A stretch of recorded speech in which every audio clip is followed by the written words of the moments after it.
Now at 9, famous golfer Tiger Woods involved in a single-car rollover. We'll have the details. And a study conducted by faculty from Ball State. What results were revealed next? Here, and they are here to stay through the end of this month. I've got the details in your forecast. From the heart of Ball State University, live from the Unified Media Newsroom, NewsLink Indiana starts right now.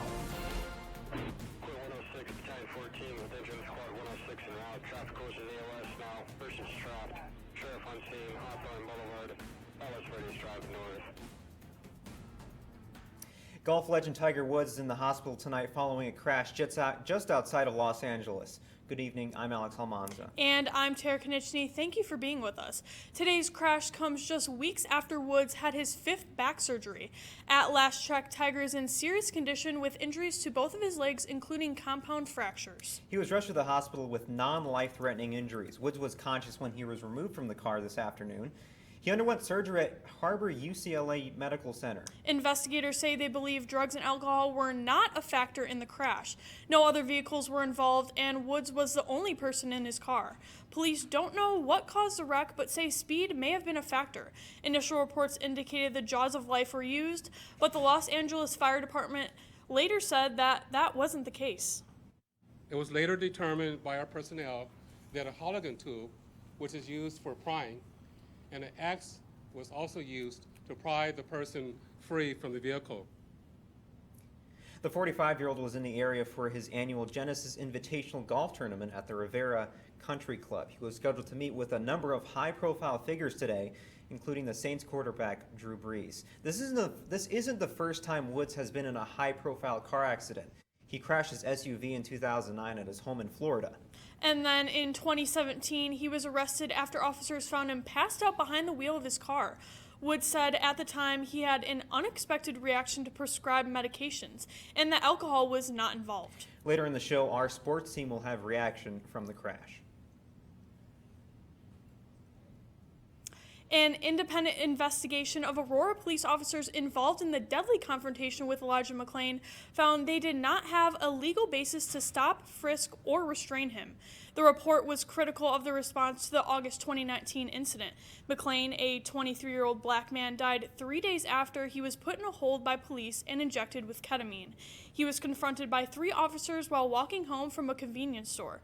McClain was frisked for weapons and physically restrained. The city council funded report found there was no reasonable suspicion to stop McClain, no evidence to justify a frisk, and no probable cause to restrain him. The report also criticized paramedics' decision not to immediately render aid when they showed up. Chief Kristen Zyman of the Aurora Police Department commented on the report today. The bottom line is Elijah McClain should still be here today. Nothing I can say here today or changes that I've made or changes that I will continue to make can bring him back, and for that I'm extremely sorry. Since 2019, the city has completed a body-worn camera audit and contracted a firm to review their policies and practices. The district attorney declined to press charges against the officers involved, but McClain's mother says she will pursue criminal prosecution in the light of the report. It's been nearly 2 months since the deadly attack on the U.S. Capitol, where 5 people died, more than 100 were hurt, and 230 have been charged. Today, lawmakers began a public hearing for a joint investigation by 2 Senate committees. Emily Schmidt has more on what heads of security had to say when they testified. Unaware. I look at this as an intelligence problem that impacted this event. Unprepared. We now know that we had the wrong plan. And overwhelmed. These criminals came prepared for war. Those in charge of protecting Congress on January 6th testified to the Senate about security failures during the deadly Capitol attack. We had planned for the possibility of violence, the possibility of some people being armed, not the possibility of a coordinated military-style attack involving thousands against the Capitol. The chief of the Capitol Police, who resigned after the riot, said the FBI had information that warned war may be waged on the Capitol. But that message never made it to leadership or the officers on the front lines, some of whom continue to suffer. I received chemical burns to my face that still have not healed to this day. Washington's Metro Police Chief also pointed to the Defense Department for not quickly sending in the National Guard. Response was more focused on, in addition to the plan, the optics. I was just stunned that, I have officers that were out there literally fighting for their lives. In addition to the colossal communication breakdown, the security officials said some police forces were not trained to handle the magnitude of violence and did not have the proper gear to respond on that deadly day. The focus going forward needs to be on the efforts to improve intelligence and the coordination of security measures between all involved agencies. There's at least one other hearing with additional witnesses scheduled for Thursday. And your latest COVID-19 update, the U.S. could have 240 million doses of COVID-19 vaccines by the end of March. Pfizer and Moderna promised to have a combined 220 million doses available for shipment. Johnson & Johnson, which isn't yet authorized by the U.S., is promising 20 million doses by the end of March. The vaccine makers met with the House Commerce Subcommittee today. Both Pfizer and Moderna also said they expect to increase the number of doses they ship. This comes as the White House Press Secretary Jen Psaki said the Biden administration plans to increase the number of vaccines states receive each week. States will now receive 14.5 million doses this week, up from 8.6 million doses per week when the president took office. That's an increase in vaccine allocations of nearly 70% during the Biden-Harris administration. Tonight, we want to give you an update on a story we brought you last semester. NewsLink Indiana's Emily Harless is joining us here in the newsroom. Emily, you met with some Ball State faculty earlier today to talk about a recently published study they helped with. Yeah, Tara and Alex, last semester I brought you a story about a college student struggling with her mental health due to the pandemic, and now two Ball State faculty members as well as others from other universities have made a study of their own to talk about the changes during the pandemic. Now, if you look here, the study has been posted in the Oxford University Journal of Health, and the researchers distributed a survey this past summer through Amazon's mTurk software and social media, where they asked these survey takers their demographics as well as how prevalent anxiety and depression were in their lives. Take a look at this. Nearly 2,000 people participated in the survey from all across the U.S. Anxiety was more popular in full-time workers, healthcare workers, 18 to 25-year-olds, and those from urban areas. Depression was seen more in 18 to 25-year-olds, males, and those from rural areas. And moderate to severe psychological distress was found in 18 to 40-year-olds and bachelor's degree holders, Here's what Ball State faculty members Sharon Bowman and Sushil Sharma had to say about why college-age kids are affected so badly. There's always an uncertainty when you're making a move, but this uncertainty coupled with simply being frozen is devastating. This is the age when you are more inquisitive, what's going on. And this is the first time when many of them experience, including ourselves, with such a pandemic situation. So one is that their inquisitiveness, and second is that being a multitasking, they go through multiple sources of information. Now, this is just a small breakdown of the results from the study. For a full breakdown of the results and to hear more on what the faculty had to say, you can view my article at ballstatedaily.com. Tara, Alex. Thank you, Emily. Indiana residents aged 60 to 64 are now eligible for the COVID-19 vaccine. The Indiana Department of Health says the expansion makes free shots available to another 432,000 Hoosiers. Appointments for this age group will be available over the next 4 to 6 weeks. To schedule a vaccine, you can visit ourshot.in.gov. Now, Alex, I don't know about you, but today definitely felt like hoodie weather today. I had to ditch the winter coat. Nathan, is this going to continue for the rest of the week? Yes. Some great news here for the rest of the week here in the weather department. Temperatures are here to come. Maybe some time to open the windows up for some of you feeling ambitious there with these warmer temperatures. Looking outside, we're still warm at this hour. 39 here in Muncie, 40 in Indianapolis, and 40 as well in Terre Haute. Now, these winds are pretty calm here right now, but as a warm front is going to pass through the area here later tonight, that's really going to move these winds up pretty high. But look at radar here. Nice and clear here this evening. That's been the case all day today. Plenty of sunshine. Hope you got a chance to get outside and enjoy that here today. As we look throughout the night, though, notice these temperatures are going to rise throughout throughout the overnight hours as that warm front makes its approach here throughout the overnight hours. So coming up in my full forecast, I'm going to break down these warm temperatures as well as a chance for some fog here as we get to tomorrow morning. All the details coming up. Thanks, Nathan. Still ahead, one Muncie man's flighty photography. We'll tell you what he's snapping photos of. Plus, Facebook rolls back restrictions in Australia. We have the details on the changes still to come. Stay with us.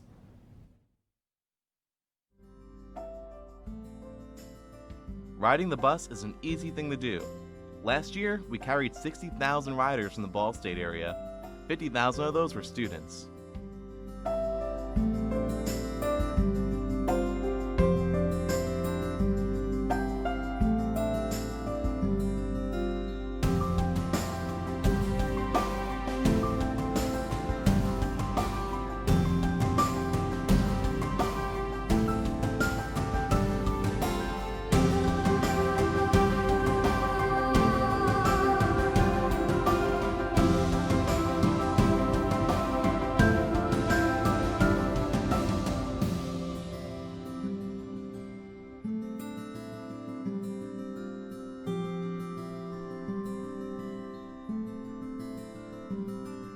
Anywhere you want to go, Mitts will take you there.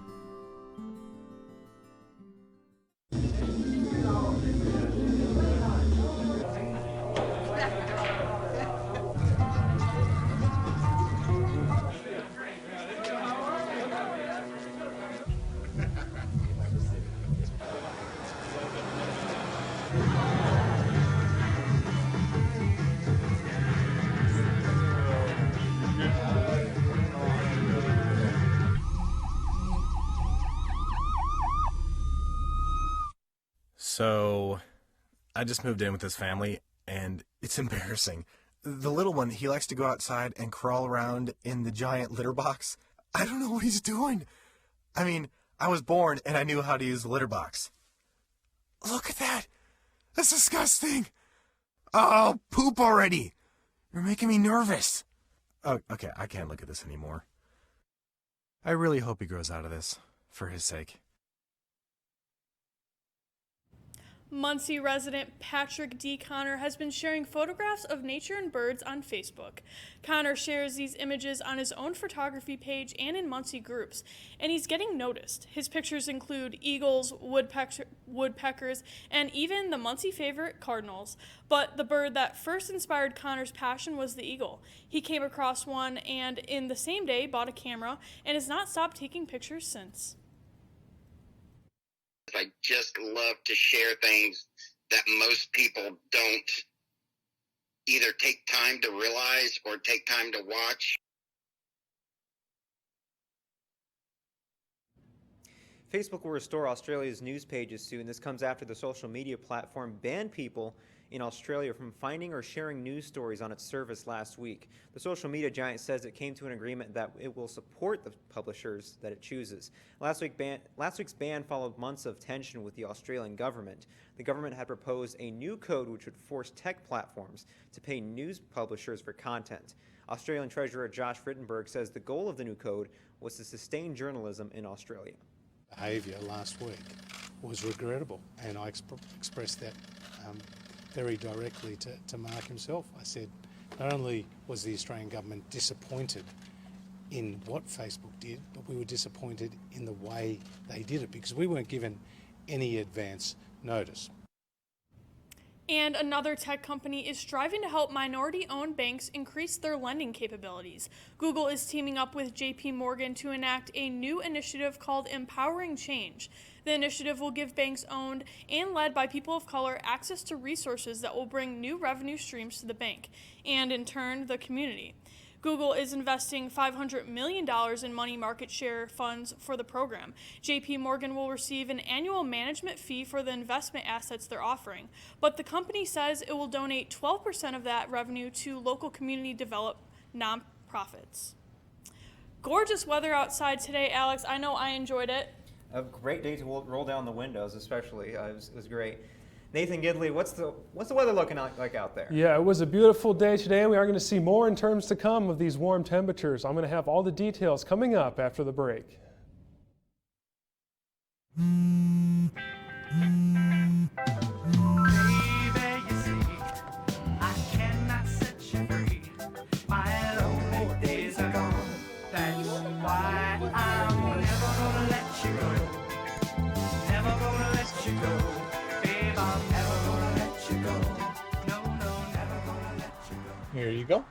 Thank you. Thank you.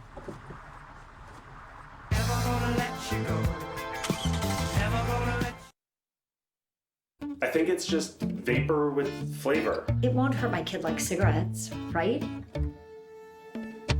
Vaping is safer than smoking, isn't it? There's really not even that much nicotine in them, right? My kid? My kid knows it's dangerous.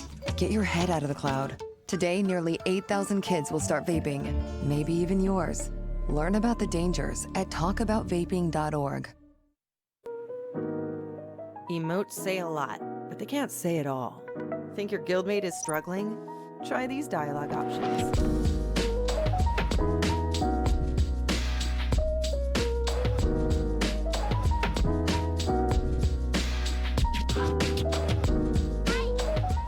Go beyond emotes. Check in with your guildmates at seizetheawkward.org.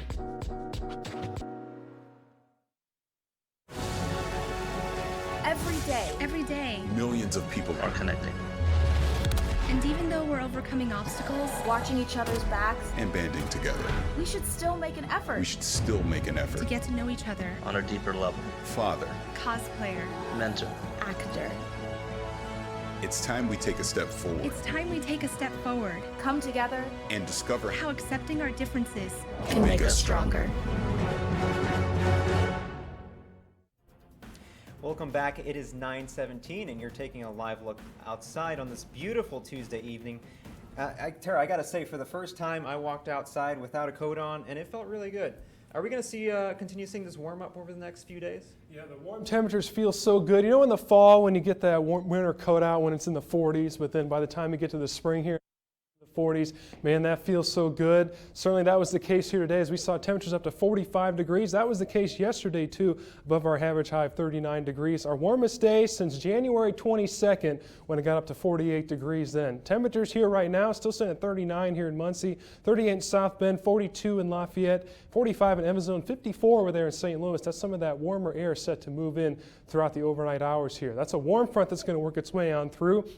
How much to track here across the state? Look off here to the west, though. You can see here's that warm front as well as a cold front right behind it. Both of those things are going to move through our area by the time we get to the day tomorrow. So certainly as we head throughout the overnight hours, as this warm air comes over the snow-covered ground and the cold ground, you're going to see the potential for a little bit of patchy fog here by the time you start your Wednesday morning. That fog's going to linger throughout the morning hours, but that fog should start to wrap up by around the lunchtime hour tomorrow. So as well as these fronts coming on through, it's going to be quite windy. This is wind gusts by the time you wake up. Stop the clock here around 6 a.m. Wind gusts over 35 miles per hour in some locations, could be approaching 40 miles per hour. Gusty winds out of the southwest there. By the time we get to later in the day here, though, notice the winds are going to shift here to come out of the west and northwest behind the cold front that moves through later in the day.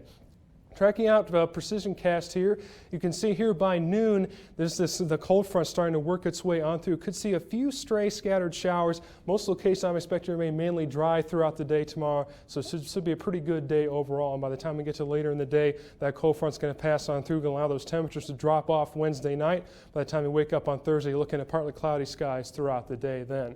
So for tonight, looking at that patchy fog, increase in clouds overnight tonight, 38 degrees, winds out the southwest, 10 to 20 miles per hour, and really gusting by the time you wake up tomorrow morning. Now throughout your day tomorrow, 42 in the morning, 45 by noon. That's going to be your high for the day. And then temperatures drop here by 5 o'clock down to 39 degrees. And those winds shift out of the northwest at 10 to 15 miles per hour. Now as we look ahead here, we are looking at the potential for the first 50-degree day since last year, December 30th, some 55 days ago. You're going to see that here in the mid 7-day forecast. All that warm air starting to work into the forecast, being above freezing here after we saw 16 straight days below freezing here earlier this month. So for tomorrow, just that slight chance of an isolated shower. Temperatures dropping, though, here to end the week as high pressure moves in.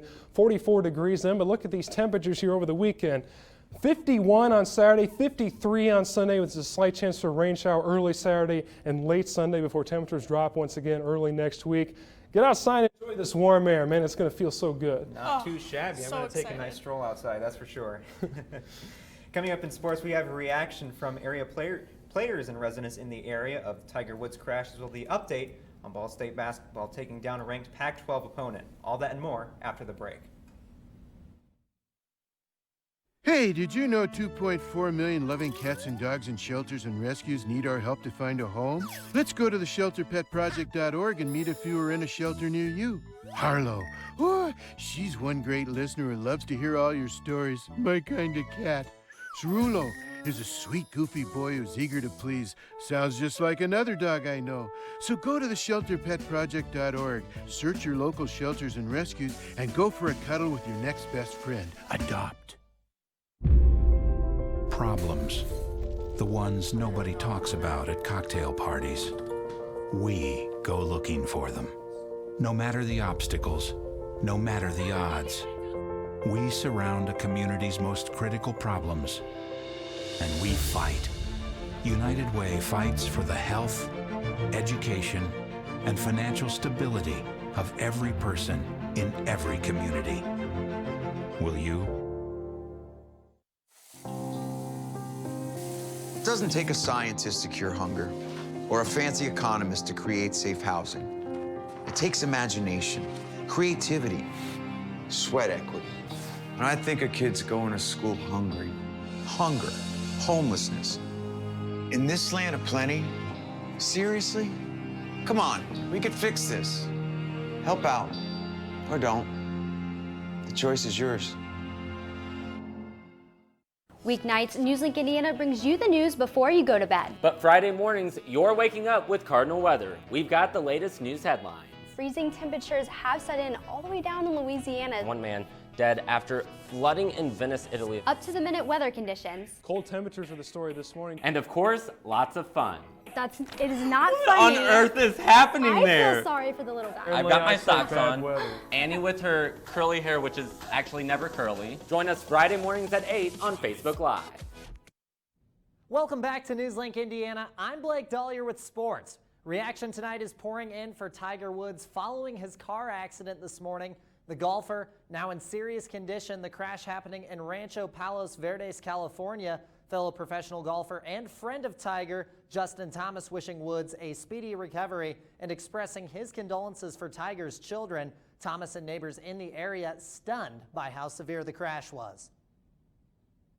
I'm sick to my stomach. You know, it hurts to see one of your, now my closest friends, you know, get in an accident. And man, I just hope he's all right.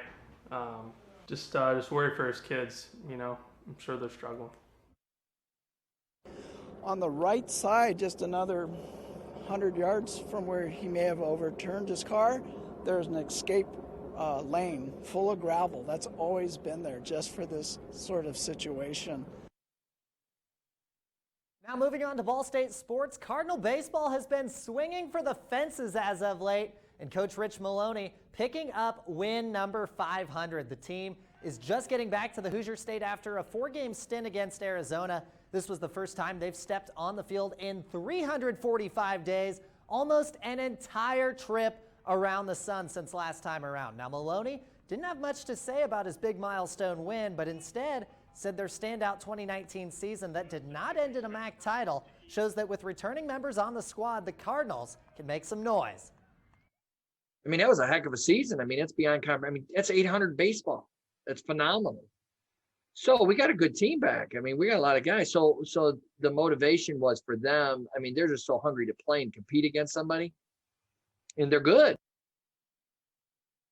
Sports, tomorrow's what I like to call a wild Wednesday. Lots on tap for the Cardinals. Let's take a look at the full sports schedule. Here at home, men's basketball tipping off against Kent State at 2 o'clock. Also, the men's tennis team serving it up, facing Chicago State. And how about women's tennis? They face Oakland tomorrow night at 6:15. Now hitting the road, women's basketball visiting our friends up north, taking on the Huskies of Northern Illinois. Now moving on to high school athletics, Blackford taking on South Adams tonight in basketball action. The Starfires working magic to hold Luke Brown to just 4 points in the first half for Blackford, something pretty difficult since he averages the most points per game in Indiana State history. Taking the win was Blackford, doing so in comfortable fashion, 87-71 that final score. Leading the way for Blackford was Landon Grimes and Dawson Hundley, each with 19. Cam Elam with 16. Dane Baker added 15, and the Starfires holding Luke Brown to just 12 points.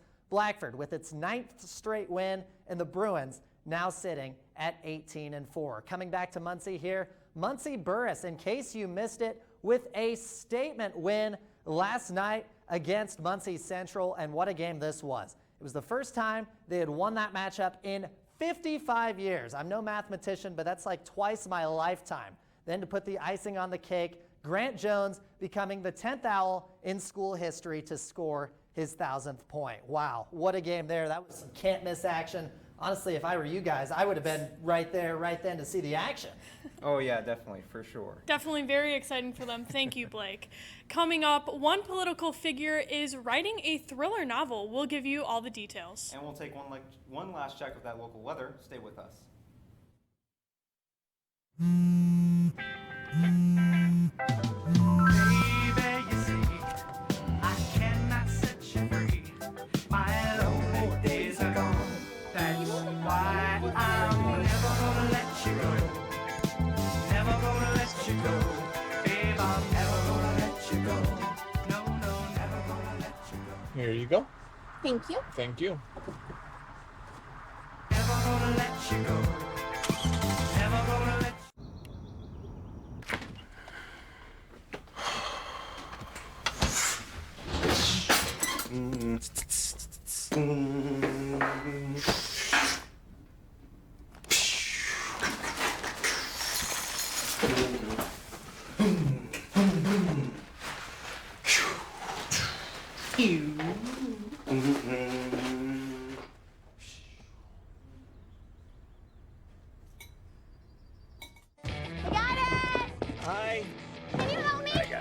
Thank you.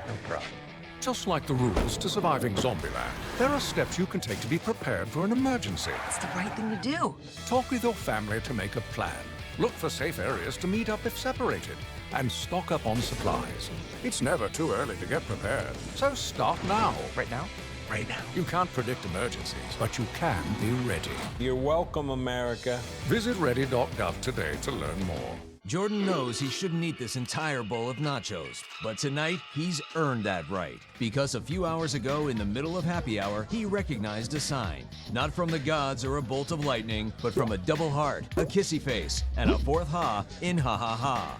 That's when Jordan knew he was buzzed. So when it was time to go, he got a ride home instead of driving. Be a legend like Jordan. Recognize your buzzed warning signs and get a ride home. Buzz driving is drunk driving. Hillary Clinton is writing another book, this time a political thriller. The former Secretary of State is working with Canadian mystery novelist Louise Penny. The book, titled State of Terror, follows a Secretary of State who joins the administration of her rival. When a series of terrorist attacks occur, the Secretary must unravel the deadly conspiracy. Simon & Schuster and St. Martin's Press are publishing the novel. It is slated to be released on October 12th. If you're in the market for a private island, you're in luck. Country superstars Tim McGraw and Faith Hill are selling their 20-acre island in the Bahamas. When the couple bought the island in 2003, they described it as just a shack. And now, according to the listing, the property has a 6,500 square foot main residence with 4-bedroom suites, 5 bathrooms, an observation tower, and a grass-covered internal courtyard. The asking price is $35 million. Not quite Bahama weather out there today, but I'll take the 50s and 40s, you know? Yeah, Bahamas sounds pretty good after the weather we've had here this February. Certainly reminds me of it. Yeah, it was certainly one last look at the mid-7-day forecast. A lot better forecast here for your warm weather lovers. A little bit cooler here to end the week. 41 on Thursday, 44 on Friday, but 50s by the time we get to Saturday and Sunday. Chance of rain there early Saturday and late Sunday, but overall, wow, just a great forecast to get outside and enjoy it here. That's all tonight for NewsLink Indiana. Be sure to join us again tomorrow at 9, streaming live on the NewsLink Indiana Facebook page. And for news anytime, anywhere, go to ballstatedaily.com. Have a great night.